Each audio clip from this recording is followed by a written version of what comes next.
Bonjour à toutes et à tous, ravi de vous retrouver sur Télésud et dans Les Engagés. Les Engagés, vous le savez, c'est toutes celles et ceux qui portent des combats mais aussi des causes. Alors, notre invité dans Les Engagés, aujourd'hui on va parler de solidarité internationale et c'est le fondateur en personne qui est avec nous, aider plus loin. C'est un peu le slogan. Eh bien c'est parti, générique pour solidarité internationale. Générique.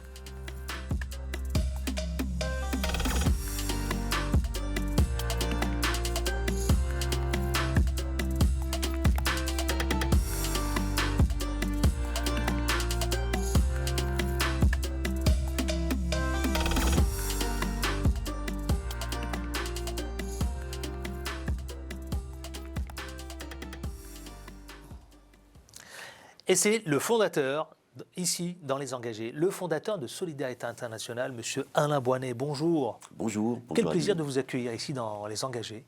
Quel plaisir de vous retrouver sur ce plateau. Le fondateur, hein. Le fondateur. Le fondateur. Ça fait, à quel âge maintenant, c'est plus une jeune femme, c'est plus un bébé, c'est une... C'est la maturité. C'est la maturité, c'est une... Oui. Nous sommes nés en 1980, c'est-à-dire il y a 42 ans. Mais c'est aussi 42 ans de solidarité, d'expérience accumulée. Oui, on atteint la maturité et donc ça nous donne beaucoup de capacité à faire mieux, à faire plus, à aider plus loin. À aider plus loin. Bon, justement, c'est ce dont on va prendre le temps d'en parler ici dans la solidarité internationale. On va commencer, si vous voulez bien, dans tous les engagés, avec l'actualité vous concernant, solidarité internationale. Et puis ensuite, on va aussi s'intéresser à vous. C'est rare aussi d'aller creuser le mystère vous concernant. Qu'est-ce qui vous anime? Qu'est-ce qui vous porte depuis 1980 ou peut-être bien avant? Ça s'appelle le portrait. Et puis ensuite, solidarité internationale avec notamment un coup de projecteur véritable, une plongée en immersion pour aller mieux comprendre ce que c'est que solidarité internationale. Et bien ce que je vous propose tout de suite, jingle, actu.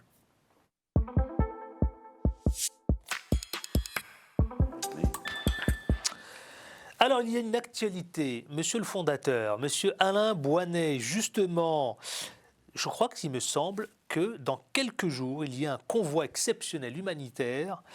On parle de guerre d'Ukraine, mais également de 3 camions vous concernant de 38 tonnes. De quoi s'agit-il précisément? Et ces camions humanitaires, c'est quoi précisément? Et en quoi est destiné ce soutien, justement? Alors ces camions vont transporter environ 100 tonnes d'aide humanitaire. Ce sont à la fois des matelas, des produits de consommation non périssables, ce sont d'ailleurs aussi des biberons, c'est du lait maternisé, enfin voilà. C'est un ensemble de produits dont les Ukrainiens ont le plus grand besoin parce qu'en fait, ce qu'il faut savoir, c'est qu'en Ukraine, pratiquement toute la production, une grande partie de la production s'est interrompue et les chaînes d'approvisionnement sont interrompues du fait de la guerre, du fait que les hommes sont mobilisés pour la guerre, que beaucoup de populations sont en mouvement, en déplacement, comme on le sait, ou à l'intérieur du territoire ou à l'extérieur. Donc on fait partir 3 camions, avec une entreprise d'ailleurs qui a prêté gracieusement ces camions, avec leurs chauffeurs, c'est les transports logistiques Leleu. Oui. Il y a 25 entreprises qui ont répondu à l'appel de solidarité internationale et qui ont donné ces produits qui vont partir. Ils vont arriver sur la frontière polonaise, à la frontière entre la Pologne et l'Ukraine. Là, nos équipes vont récupérer tout ça dans des dépôts et ensuite on va les transporter dans les différentes villes où nous distribuons de l'aide humanitaire en Ukraine. Distribuer justement, monsieur Alain Boinet, j'ai vu, c'est des matelas, 450, 30 000 litres de boissons, 4 000 kits d'hygiène, 600 boîtes de lait, 34 000 dosettes de biberons et plein d'autres produits alimentaires.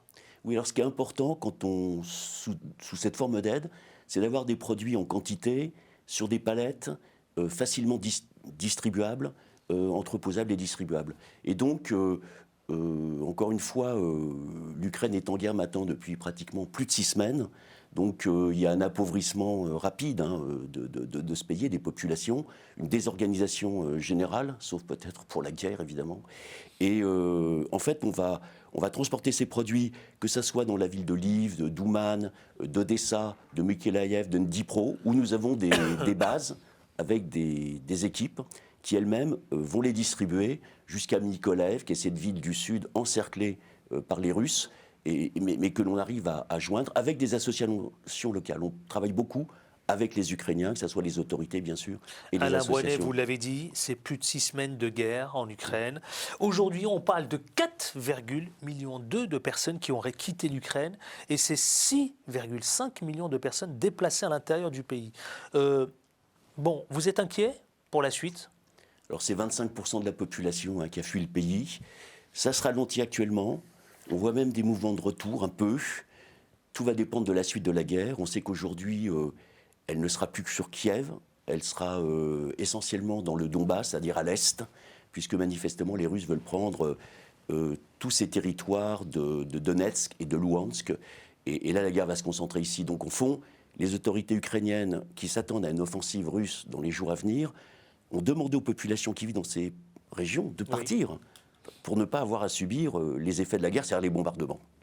Parlons de solidarité, l'actualité qui concerne solidarité internationale. Justement, vous savez, direction le continent africain. Un citoyen, M. Boinet, un citoyen africain sur 3 est touché par le manque d'eau. On parle de 400 millions de personnes en Afrique subsaharienne qui n'ont pas d'eau potable de base. Alors, ma question est très simple aujourd'hui parce qu'il y a un chiffre. D'ici 2025, c'est demain 2025, M. Boinet, près de 230 millions d'Africains seront directement impactés par le manque d'eau dans leur vie quotidienne. Quelles conséquences ça peut avoir tout cela ? Alors, l'accès à l'eau potable, à l'assainissement, à l'hygiène, c'est vraiment une urgence humanitaire partout dans le monde, et en particulier en Afrique, qui est le continent qui a le moins accès à l'eau potable, à l'assainissement, à l'hygiène. Et ce qu'il faut savoir, parce que c'est pas évident ici, en France, puisque l'eau, elle est potable, elle est au robinet à la maison, elle n'est pas très chère de manière générale, c'est que l'eau insalubre, donc véhicule ce qu'on appelle des maladies hydriques, comme le choléra, dont tout le monde a entendu parler, qui sont mortelles. Donc vous avez plus de 2 600 000 personnes qui meurent chaque année du fait de l'eau insalubre, et ce sont particulièrement des enfants de 0 à 5 ans. Donc pour nous, c'est une urgence humanitaire. Donc les enfants touchés en premier. Les enfants de 0 à 5 ans sont les plus touchés parce qu'en fait, ils sont par exemple victimes de diarrhée. Chez nous, une diarrhée, c'est très bénin, mais dans ces pays, on en meurt parce que vous n'avez pas le dispensaire, l'hôpital, vous n'avez pas accès aux médicaments, c'est trop cher. Et les enfants meurent de déshydratation du fait des maladies diarrhéiques, tout simplement. Et donc c'est vraiment pour nous un combat majeur de se battre contre la mortalité. Et puis l'accès à l'eau a plein d'avantages sur, par exemple, la nutrition, parce que quand vous êtes malnutri et que vous buvez de l'eau non potable, finalement vous êtes dans une sorte de spirale terrible, et c'est la mortalité qui est au bout de celle-ci. Mais c'est aussi très favorable à l'éducation et à ce qu'on appelle des activités génératrices de revenus. C'est-à-dire que quand on amène l'eau potable à proximité d'un village, les enfants, les femmes qui vont chercher l'eau généralement ont du temps ou pour aller à l'école ou pour avoir des activités de maraîchage qui améliorent l'alimentation des familles et du village. Autre chiffre, justement, puisqu'on est dans les chiffres, 450 millions vivront dans des régions du continent qui seront soumises à ce qu'on appelle un stress hydrique. Ça veut dire quoi ? Le stress hydrique, ça veut dire qu'en fait, il y a de moins en moins d'eau pour différentes raisons. D'abord parce qu'il y a de plus en plus, il y a une démographie qui est très forte en Afrique, elle est considérable. Donc il y a de plus en plus de personnes qui boivent. C'est le continent qui va connaître la plus forte croissance démographique, justement, au monde. Ah mais attendez, c'est phénoménal. Un mot peut-être là-dessus. Oui. Vous avez 1,2 milliard, 1,3 milliard d'Africains en 2050. Dans moins de 30 ans, 2,5 milliards. Honnêtement, l'Afrique et le monde entier en soutien doivent se mobiliser pour trouver des solutions à ce 1,3 milliard d'habitants supplémentaires. Et ces 2,5 milliards, ils auront moins de 15 ans.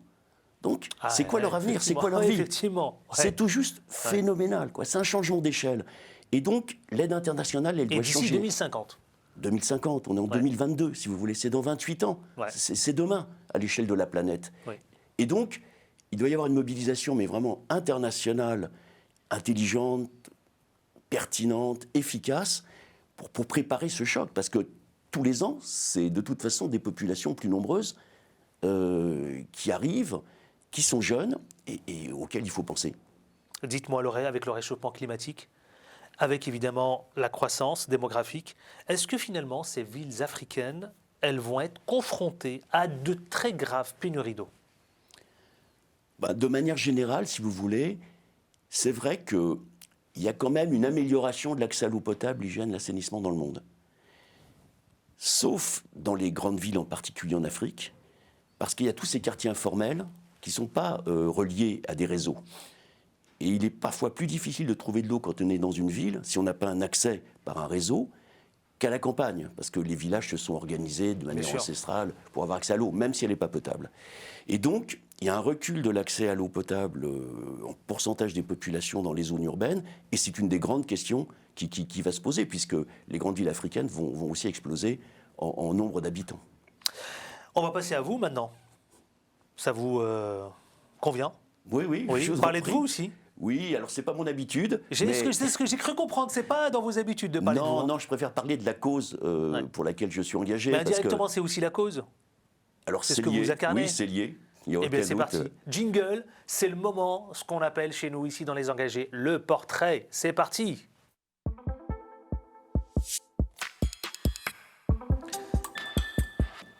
Et oui, mon cher fondateur, monsieur Alain Boisnet, vous allez être soumis, Alain Boisnet, donc tout simplement à vous-même. Heurté à vous-même, face à vous-même, l'effet miroir. Est-ce que vous avez toujours été engagé dans votre vie? J'ai toujours... Y compris lorsque vous étiez très jeune. En fait, oui, je suis peut-être naturellement engagé. Et c'est pour ça que parfois des amis me disent, mais... Quand tu reviens de ces pays en guerre, où tu vas depuis si longtemps, est-ce que c'est pas démoralisant? Est-ce que c'est pas toujours la même chose? Est-ce que c'est pas un combat qui est vain? Et en fait, j'ai cette chance, mais c'est naturel tout simplement, d'être engagé. Donc au fond de me dire non, c'est jamais vain, c'est jamais perdu. On peut gagner.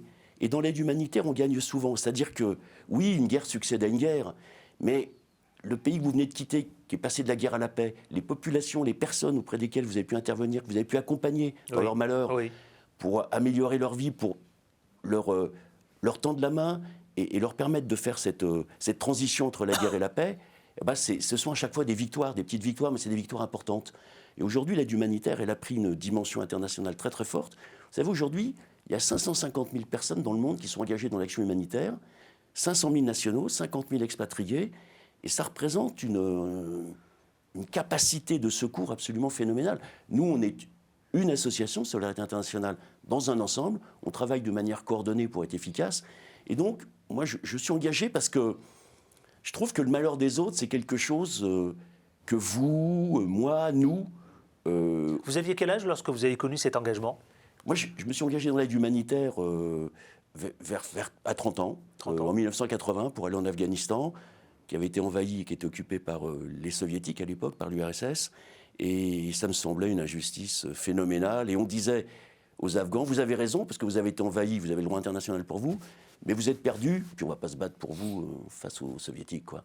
Et c'était des gens très pauvres, au sens de nos standards, mais eux ne le savaient pas, parce qu'ils vivaient dans un pays qui était pauvre. Mais ils avaient un sens de la liberté et de l'indépendance absolument. C'est ce qui vous a nourri dans votre engagement, cette injustice, cette inégalité, c'est ce qui vous a nourri? Oui, vous savez, en fait, il y a une personnalité qui m'inspire depuis toujours, c'est le général de Gaulle. Pourquoi? Le général de Gaulle de juin 40, qui tout seul dit on va résister. C'est la rébellion légitime. Et en fait, si vous voulez, l'aide humanitaire, c'est résister à la faim, c'est résister à la soif, c'est résister à l'exil forcé, c'est résister à la maladie. Et au fond, pour moi, c'est un combat de résistance. Alors ça s'incarne aussi avec mon père, qui était vraiment très engagé dans la résistance. Et je pense que sans le savoir, il m'a transmis cette volonté de me battre pour cette cause, en l'occurrence. Et c'est jamais désespéré, parce qu'en fait, il y a beaucoup d'espoir dans l'action. Vous voyez, encore une fois, c'est vous, c'est moi, c'est nous. Est-ce que je peux vous dire, Monsieur Boisnet, que vous êtes globalement sensible à des causes, et notamment, pas que celle-là, est-ce qu'il y a d'autres causes qui vous interpellent, qui vous ont touché, frappé, sensibilisé, en dehors des guerres, en dehors des pays qui sont en situation de guerre? Alors sans doute que l'aide humanitaire, c'est un condensé, vous voyez, de tout ce qu'il peut y avoir de pire auquel on peut être confronté, quoi. D'autant plus que la plupart des guerres, elles se déroulent, la plupart, pas toutes, mais la plupart quand même, elles se déroulent dans des pays pauvres, des pays qui ont du mal à se développer, et qui, du fait de la guerre, si vous voulez, connaissent des régressions absolument phénoménales, quoi. Parce que la guerre, c'est la destruction de vie, mais c'est aussi la destruction d'infrastructures. Mais c'est aussi aujourd'hui beaucoup de guerres civiles, donc de divisions internes, qu'il est très difficile ensuite de penser, enfin, au sens des soins, quoi, de réconcilier. Et donc, c'est probablement les situations les pires. Donc, c'est pour ça que je me suis engagé finalement dans les situations les plus difficiles. Parce que c'est là qu'il y avait le moins de monde pour amener des secours, si vous voulez. Vous voyez, en Afghanistan, quand on est intervenu, à Solidarité Internationale, notre des priorités, c'est l'accès aux populations en danger. C'est ce qu'on appelle le dernier kilomètre. C'est là que c'est le plus dangereux. Alors pour ceux qui secourent, mais surtout pour ceux qui y vivent. Et c'est là qu'il faut amener des secours parce que les gens, ils ont besoin d'alimentation, d'eau potable, de soins tous les jours. Mais l'engagement, si vous voulez, c'est aussi un engagement. Vous voyez, par exemple, oui, le climat, c'est un engagement majeur. La dignité humaine. Eh bien, parlons-en justement. La Alain dignité. Boinet. La dignité, parlons-en justement. On va parler de solidarité. Ce que vous avez fondé justement, Solidarité Internationale, vous avez parlé d'une date importante. C'est le démarrage d'une grande aventure, 1980. Parlons-en justement. Jingle tout de suite. Votre ONG Solidarité Internationale. C'est parti.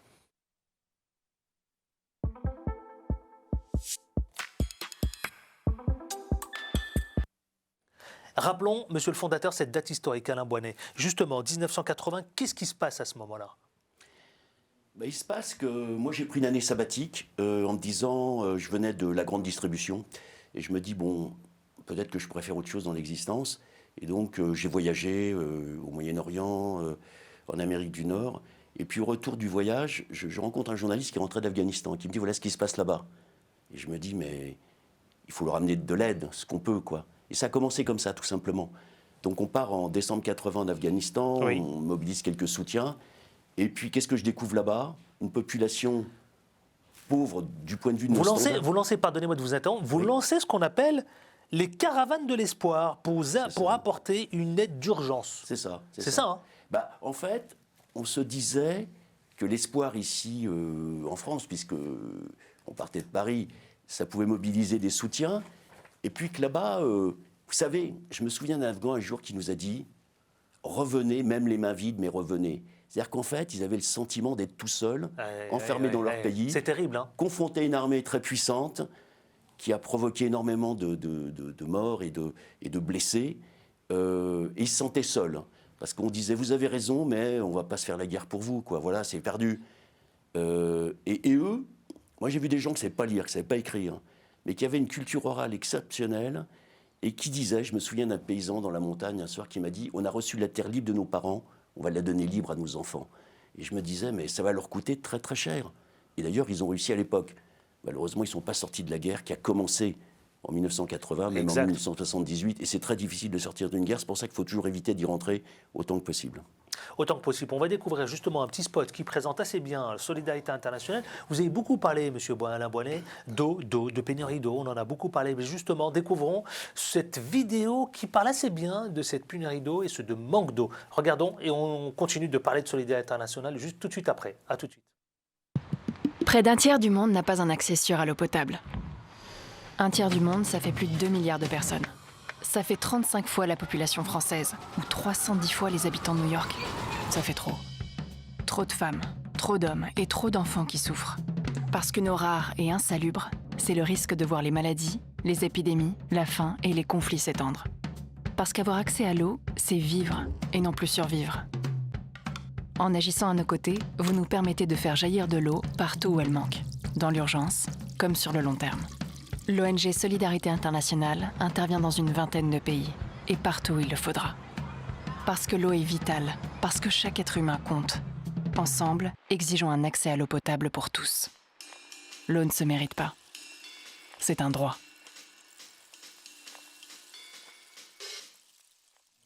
Dans la vidéo, l'eau ne se mérite pas, c'est un droit, mais est-ce que c'est un droit quand on pense avec les chiffres qu'on a évoqués tout à l'heure sur ce continent africain ? Alors c'est un droit parce qu'en juillet 2010, les Nations Unies ont voté une résolution faisant de l'accès à l'eau potable un droit. Mais c'est un droit théorique pour une grande partie de l'humanité. Vous avez plus de 2 milliards de personnes qui n'ont pas accès à l'eau potable et 4,5 milliards qui n'ont pas accès à l'assainissement. Et l'eau et l'assainissement, c'est complètement lié. Parce que malheureusement, c'est pour l'essentiel l'activité humaine qui pollue l'eau que les gens boivent. Parce qu'ils ne voient pas le lien qu'il y a. Il y a des pays où la pauvreté est trop importante pour qu'on puisse se mobiliser là-dessus. On vit au quotidien. On vit de jour en jour. Et donc, c'est un droit, mais qu'il faut maintenant réaliser. hein. Et nous, d'ailleurs, à Solidarité Internationale, on est plutôt dans l'action que dans le droit, vous voyez, ou plutôt on veut concrétiser le droit par l'accès à l'eau potable, l'hygiène, l'assainissement. Quand dans un village où les gens boivent l'eau que boit le bétail, forcément, ça génère des maladies hydriques, forcément, ça génère de la mortalité, avec toutes les conséquences que ça peut avoir. Donc, l'accès à l'eau potable, l'assainissement, l'hygiène, c'est vraiment un combat majeur. Donc j'ai bien compris que c'est pour répondre à des défis complexes qui vous attendent, dans des zones difficiles, justement. C'est cela, hein, monsieur Alain Boinnet. C'est à la fois des pays pauvres, donc souvent pas les infrastructures, même dans les villes, en tout cas dans les quartiers informels, et puis c'est souvent des pays en guerre. Nous, les 3/4 de nos missions, c'est dans les pays en guerre. On intervient aussi dans les catastrophes naturelles, comme au tremblement de terre d'Haïti, dont tout le monde se souvient. Est-ce que vous-même, pardonnez-moi, mais est-ce que vous-même, Solidarité Internationale, vous parvenez à intervenir, y compris dans des zones complexes, des zones où il est difficile d'accès pour Solidarité Internationale? Je peux prendre l'exemple du Burkina Faso. Dans des contextes, bien sûr, dangereux. Hein. Ah oui, non, mais c'est tout l'enjeu, c'est que c'est dans les contextes de danger que les populations souffrent le plus, parce qu'elles n'ont pas accès au secours, tout simplement.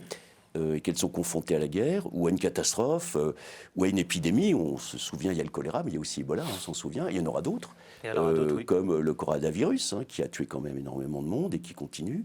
En fait, je vais prendre l'exemple du Burkina Faso. Le Burkina Faso, c'est quoi, 22 millions d'habitants. En 2018, vous aviez 47 000 déplacés. Aujourd'hui, vous avez 1 700 000.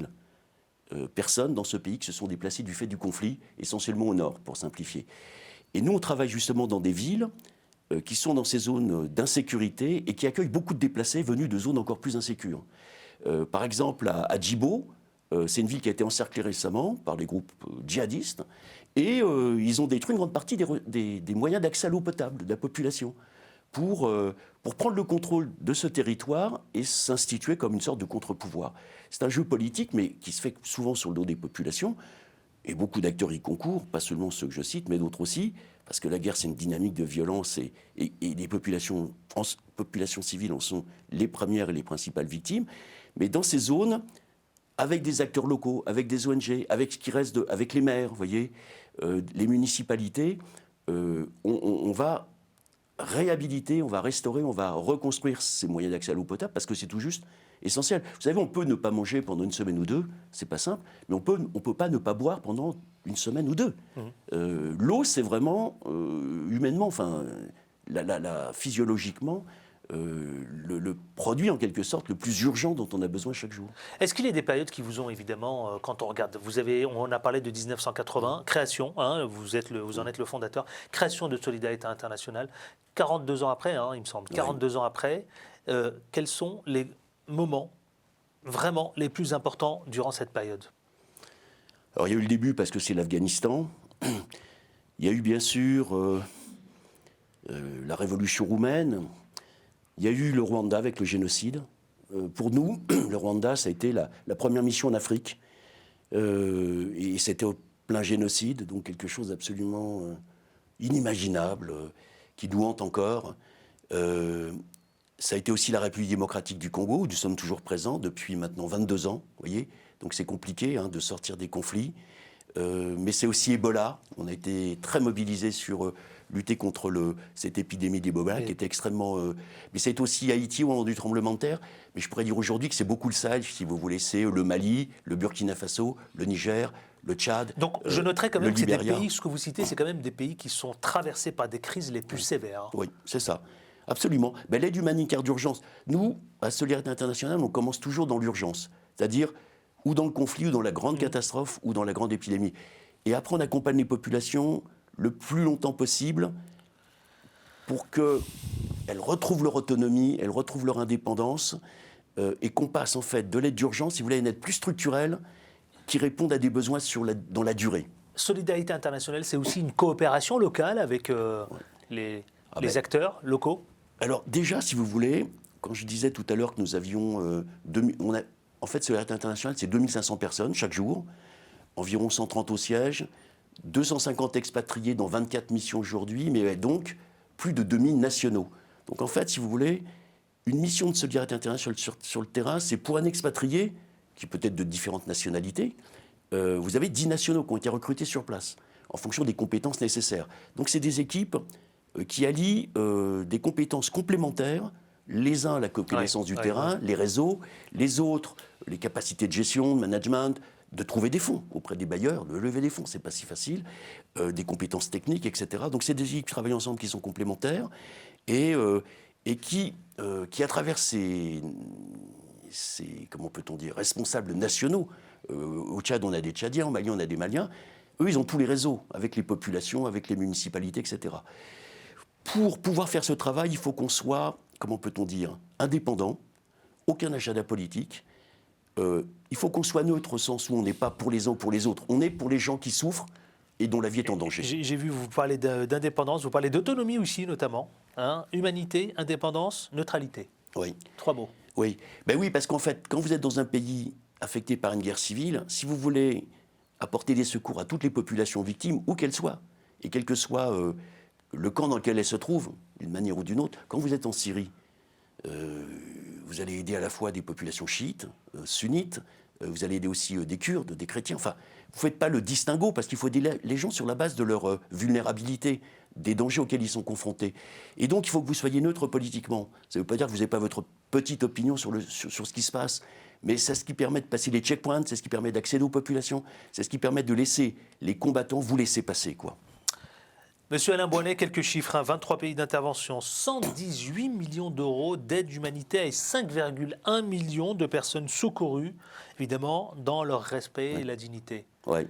J'ai envie de vous poser cette question. Vous êtes le fondateur de Solidarité Internationale. Comment voyez-vous les choses à terme, court, moyen terme ou à long terme? Ouais.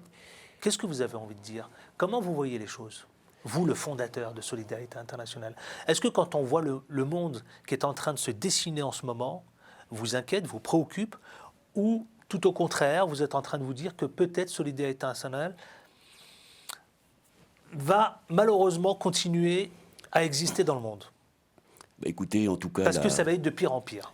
En tout cas, la trajectoire qui est très très claire, c'est que, et c'est vrai pour Solidarité Internationale comme pour toutes les autres ONG humanitaires, c'est que leur action ne cesse de se développer par nécessité. Et donc, il y a de plus en plus de ressources affectées à l'aide humanitaire, puis il y a de plus en plus de besoins. Donc, à la fois, on peut être optimiste, dans le sens où on innove, on invente. Je parle du monde en général et de ses habitants. On trouve des solutions à nos problèmes. Il y a des guerres, mais il y a aussi des paix. Mais de l'autre côté, si vous voulez, je trouve qu'on est aujourd'hui en particulier avec la démographie, mais aussi avec cette fragmentation du monde. Le monde aujourd'hui est beaucoup plus fragmenté. Si on prend le cas de l'Ukraine, si vous voulez, ce qu'il faut en tirer comme leçon, c'est que, au fond, aujourd'hui, la Russie et la Chine, elles se posent comme un modèle alternatif au modèle occidental, et qu'on est rentré dans une ère de confrontation. Et ce qui se passe aujourd'hui en Ukraine, ça peut être demain à Taïwan ou ailleurs, sans parler du sort des Ouïghours et des Tibétains, qui sont quand même vraiment pas bien traités. Et là, on ne peut pas les aider humanitairement, parce que vous ne rentrez pas dans le pays, où on vous met en prison. Donc, je suis assez inquiet, mais j'espère et je crois qu'on surmontera des épreuves. Je pense que l'humanité surmonte toujours les épreuves auxquelles elle est confrontée, mais avec combien de souffrances et avec combien de malheurs. C'est ça c'est ça. D'une phrase, monsieur le fondateur, d'une phrase, qu'est-ce que vous avez envie de dire à celles et ceux qui vous regardent? On peut faire quelque chose, individuellement, avec ses amis, avec des collègues, avec des compagnons. Je veux dire, jamais baisser les bras, toujours secourir. Vous savez... D'ailleurs, il y a une fameuse phrase, la vôtre. Ouais. Hein, la première réponse à la souffrance humaine doit être la solidarité. Oui, ça doit être un réflexe, ça doit être une évidence, y compris, je dirais que... Vous voyez, par exemple, dans une guerre, il y a ce qu'on appelle les conventions de Genève. Dans une guerre, on ne prend pas les civils pour des combattants. Un prisonnier, on le traite bien, il est prisonnier. On ne l'exécute pas sommairement, comme ça s'est fait récemment en Ukraine. Ben voilà, l'humanité doit triompher, même de toutes les avanies et de toutes les épreuves qu'elle traverse. L'humanité doit triompher. Voilà, c'est une belle conclusion. Je voudrais qu'on parle aussi de cette édition spéciale. La sécurité de l'eau, je voudrais le montrer à nos téléspectateurs, justement. Numéro spécial, un petit mot là-dessus? Alors, c'est le baromètre de l'eau, de l'assainissement et de l'hygiène. C'est le 8e que nous avons publié à l'occasion du Forum mondial de l'eau qui a eu lieu à Dakar, au Sénégal, ces derniers jours, avec 4000 participants venant du monde entier. Et je voudrais rappeler que Vous le disiez tout à l'heure, l'eau est un droit, mais l'eau est un objectif que se sont fixés Eh bien, 193 pays en disant en 2030, il y aura un accès universel à l'eau et à l'assainissement. Et on est mal parti pour ça. Donc, sur ce sujet comme sur d'autres, il faut vraiment se mobiliser tous ensemble pour y arriver, pour ceux qui n'ont pas l'eau potable. merci infiniment. Le fondateur, vous l'aurez compris, Monsieur Alain Boinet, qui était le fondateur. Merci infiniment d'avoir été avec nous Moi qui vous aujourd'hui. remercie. Et longue vie évidemment à Solidarité Internationale que vous avez fondée. Allez regarder le site solidarité.org. Vous aurez toutes les informations. Merci à vous. Je reste fidèle bien sûr à Télésud. Je vous retrouve très prochainement pour un autre numéro, un autre invité, un autre engagement. D'ici là, portez-vous bien, mais surtout, on ne lâche rien. Ciao, ciao.